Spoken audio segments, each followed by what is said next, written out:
Hello, good day everyone. So for today, we will discuss a brand new topic entitled titled comprehensive budgeting.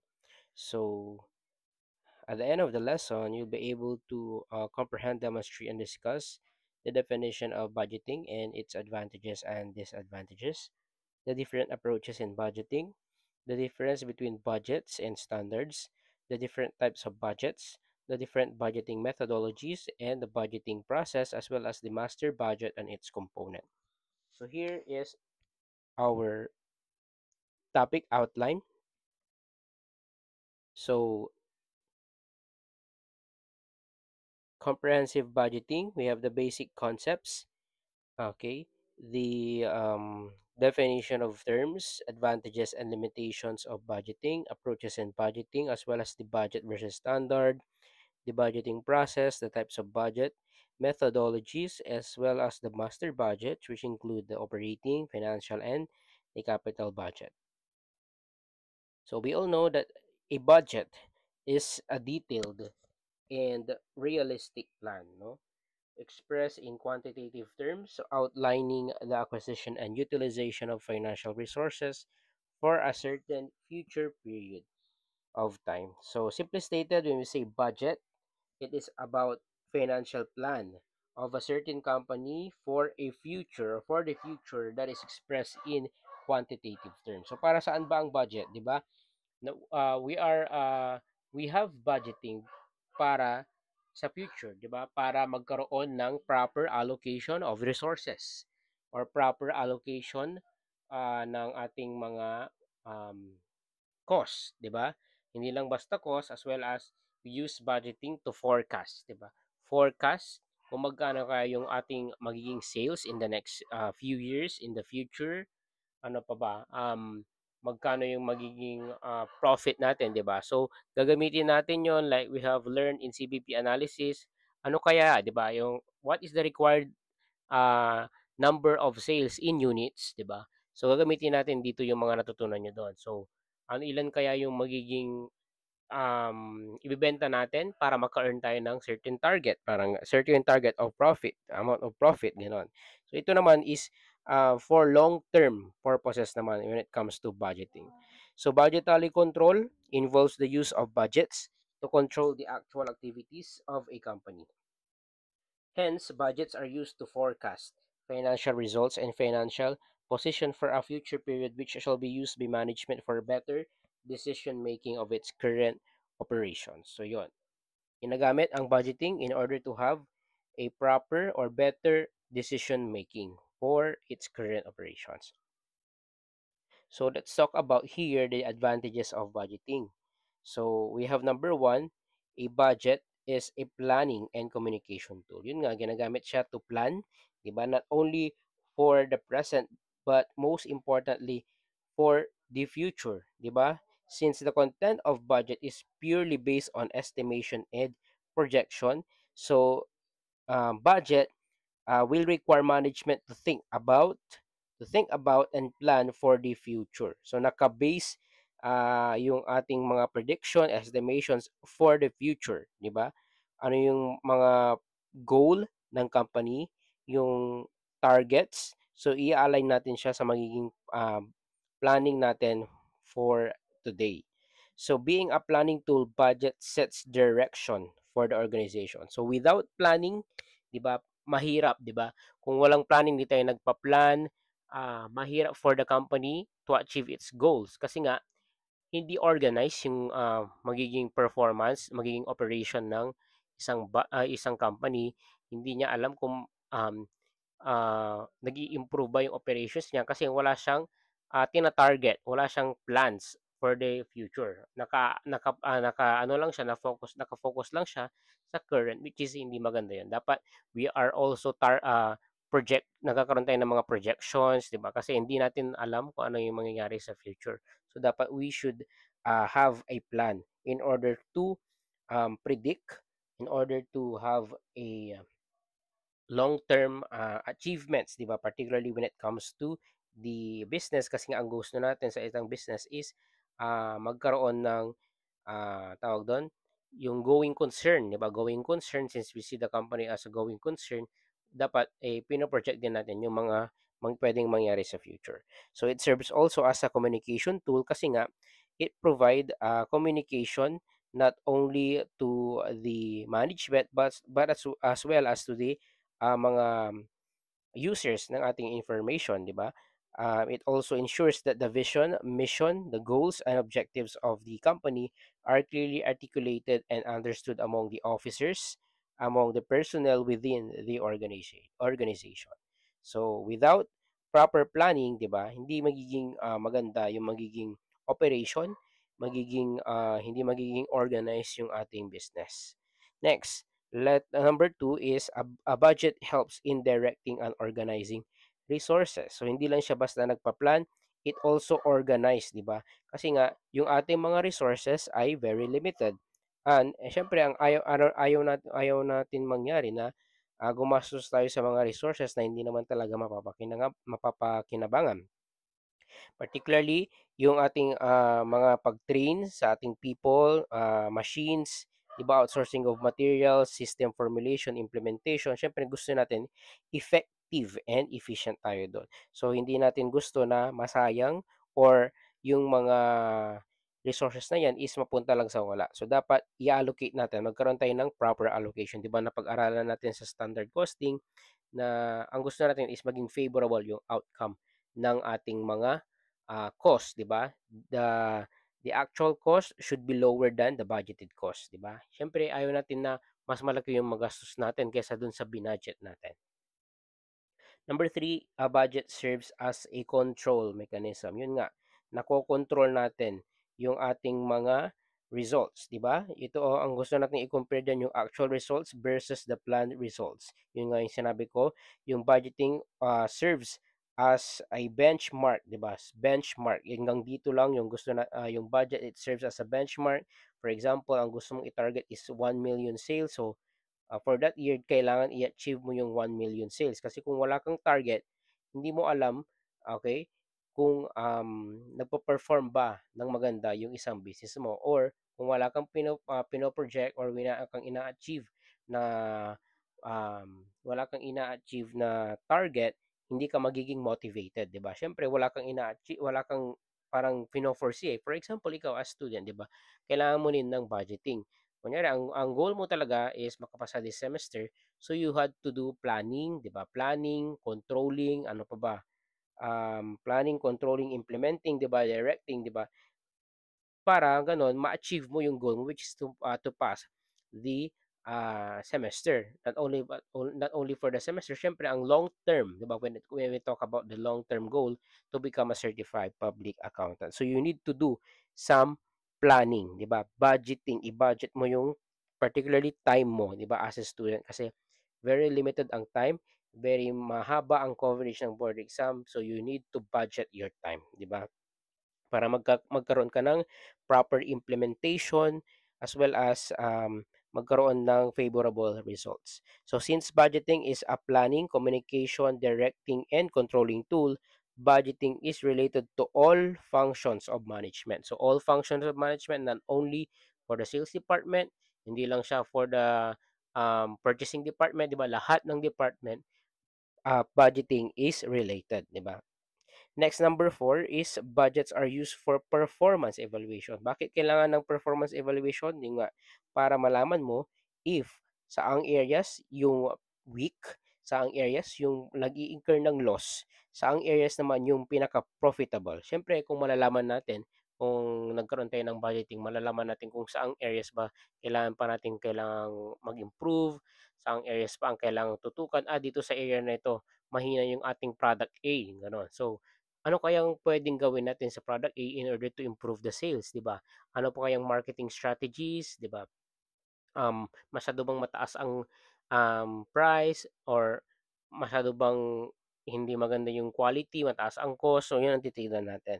So, it highlight the areas that are performing according to plans and areas that needs improvement. So, areas that need improvement may result to budget revision. Siyempre, i-revise natin yan. Hence, the process of budgeting and performance evaluation is an ongoing cycle, 'di ba? Ongoing cycle. Cycle 'yan, patuloy 'yan. After mo mag-planning, magkaroon ng adjusting, tapos babalik ulit sa performance evaluation. Ibig sabihin, i-evaluate mo yung ginawa mong plan.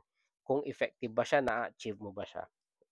Next, number five, budgets are used for management and employee motivation. Kung may target tayong budget, kung may budget, ang bating budgeted sales is 1 million, kung naabot nyo yan, meron kayong bonus. So, yun, it motivates, di ba? It motivates the employee. So, kung motivated yung employee, mas motivated in attaining such plan, more committed yung ating mga employees. In other words, participants will internalize the budget goals as their own since they are participated in budget creation. So if highly motivated, magkakaroon ng improved business performance, no? Next, number six, intelligent use of budgets result to proper allocation of resources. Proper allocation and effective prevention of waste. Yun nga ang sinasabi natin kanina, parang papasok diyan yung standard costing, iniiwasan natin yung mga waste. Ayaw natin na masayang yung ating mga resources. Ang gusto natin is ma-utilize natin effectively yung ating resources. Kasi nga, limited lang ang ating resources, and it also ensure that the company doesn't spend money it doesn't have. Ibig sabihin, nag-i-spend lang tayo kung ano lang yung kailangan natin. Hindi tayo nag-overspend kasi ayaw natin yon, di ba? Ang gusto natin is kung actual yan, i-compare mo yung actual cost sa budgeted cost, syempre dapat mas maliit, no? Mas maliit yung ating actual cost kaysa sa budgeted cost. Kasi kung mas malaki yung actual cost, then we are not effective, we are not efficient when it comes to budgeting. Pwede tayong mag-incur dyan ng mga unfavorable, unfavorable result, di ba? Losses, mga ganon. So napag-usapan na natin ang advantages. Let's talk about disadvantages.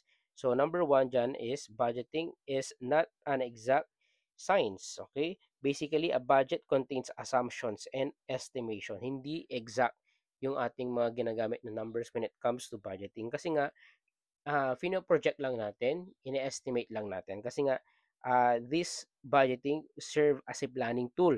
Planning tool, it guides us more on approximation and judgment. So, hindi necessary na exact amount. But, it helps, di ba?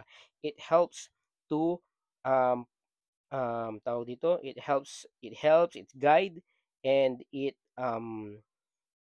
tawag dito, it helps in a planning, 'di ba? It helps in guiding, it helps in tawag dito yung organizing yung ating mga operations, 'di ba?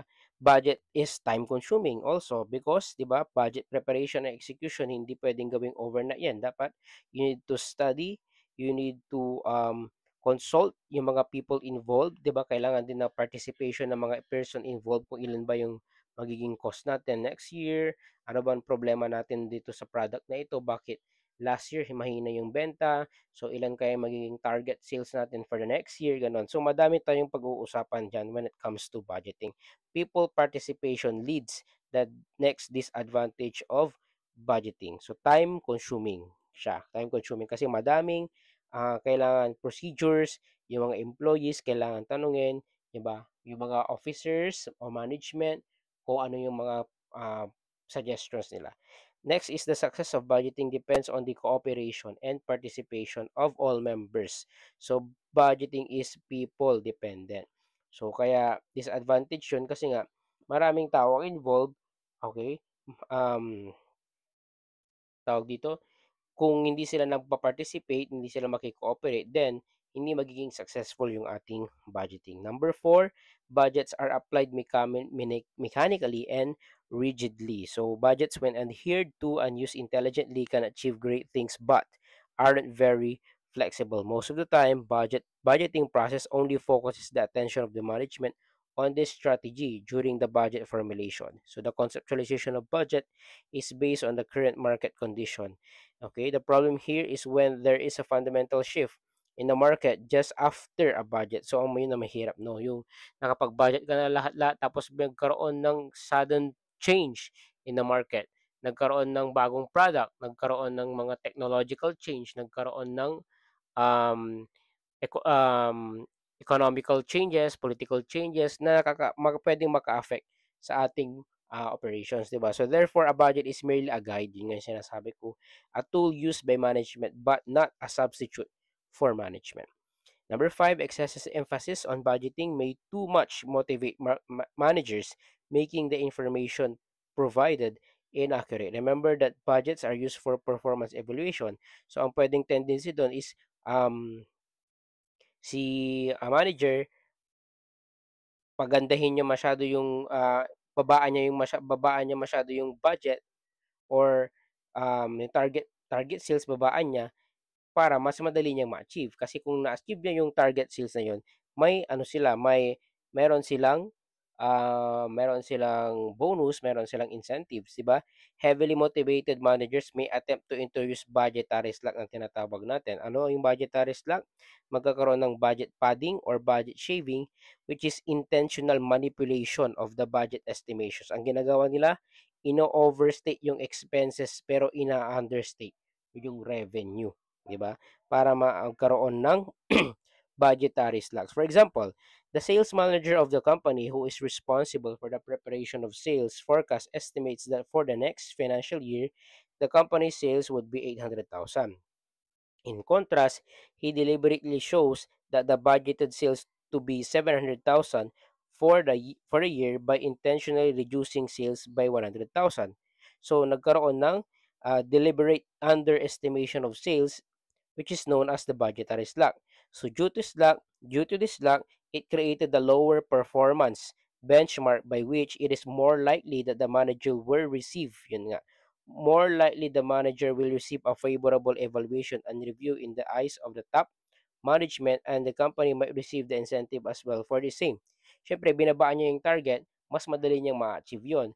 At since nadali niyang na-achieve niya yun, credit sa kanya, ibig sabihin, in the point of view, in the eyes of the management, magaling si manager, mas magkakaroon siya ng incentives doon. So assume that the actual sales is 740,000. If this is to be compared to the budgeted amount of 700,000, it will result to a favorable variance of 40,000. So on the other hand, if the actual sales is 740 is to be compared to the supposed estimated sales without the budgetary slack, it will result to an unfavorable variance of 60,000. Kasi 800,000 yung ating sales. So budgeted sales is 800,000 pero ang actual sales natin is 740. So meron tayong unfavorable na 60,000. Bakit unfavorable? Mas maliit yung actual sales. We are talking about sales. So ang gusto natin sa sales is mas mataas, pero pag cost, ang gusto natin sa cost mas maliit. So dito, since binabaan niya yung from 800 naging 700, okay yun, good yun na na-achieve niya, pero budgetary slack yun kasi nga in-underestimate niya para lang magbukang maganda. Pero kung ang nangyari is 800 yung target pero 740 lang yung na-achieve, nagkaroon ng unfavorable variance. Pero hindi yun budgetary slack kasi nga hindi lang na-achieve yung ating goal. Kasi kaya nga kung 700 lang yung goal, binabaan niya tapos 740 favorable, 'di ba? Kung titingnan mo favorable, pero ang actual pa lang ang gusto palang target is 800,000, binabaan lang. So that would be yung i-consider natin na budgetary slack. Kapag masyadong motivated, it may provide inaccurate information. And number six, budgeting is primarily concerned with financial outcomes. So the nature of the budget is more on numeric, which make the management focus on the quantitative aspect. So which is other important information like qualitative and subjective by nature might be overlooked if not dealt accordingly. So more on quantitative lang yung tinitingnan, profit lang, baka minsan meron na tayong hindi napapansin na pwedeng maka-affect sa performance ng company. So yun. So I think that would be the part one of our discussion for the comprehensive budgeting. So for our next discussion, we'll talk about the approaches in budgeting as well as the difference between the budget and the standards, and as well as the types of budget. So see you on the next video lecture.